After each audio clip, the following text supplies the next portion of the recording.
ચૈતર મહિનો આવ્યો છે કે હવે આપણા ગામમાં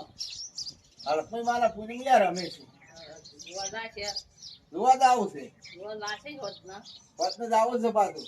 ખાવા આગળ કરવું પડશે આગળ ખાવા કરી અને જઈએ અચલ માગ લેવો તો માગ મળતો નહીં બેસવાનો બરાબર હવે હવે જવું છે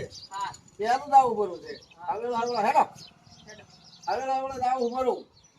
ઓકે હેડો હેડું જવું પડવું છે સબજી કોઈ માં રમવાના છે તો મજા આવી જાય ચૈતર મહિનો આવ્યો હોય ચૈતર મહિનો છે કે હા રમવાનું છે તો મજા આવી જાય કેવા રમશે આપણે રમશે તે ભાઈ રમશે આપણે જોશે જોશે કરી બેટા બેટા મસ્તીનું જોવો, બરાબર ને વટ લઈ જાય મજા વટ આખો ચૈતર મહિનો જોવાનો વટ આપણો બેટા બેટા એ મસ્ત આ ગુજરાત છે હા. ગુજરાત છે હા જોશે બેસે રેડી રેડી કોતા જા બરાબર હા રેડી નક્કી કરી રાખો નક્કી નક્કી ફાઇનલ એમ હા હા આજ થોડાક આપણે રમવા પડાડી પેલા આપણે તો શું કહે તો મંડળમાં હોય રમે પણ આપણે જમશે આપણે હા, ઘરે પેલા જોશે તો ખરી જોશે કરી કે આપણે થોડા આપણે રમશે થોડાક હારું હારું હારું હા. હારું હેડો તાર હાડે તાર no, no, no, no.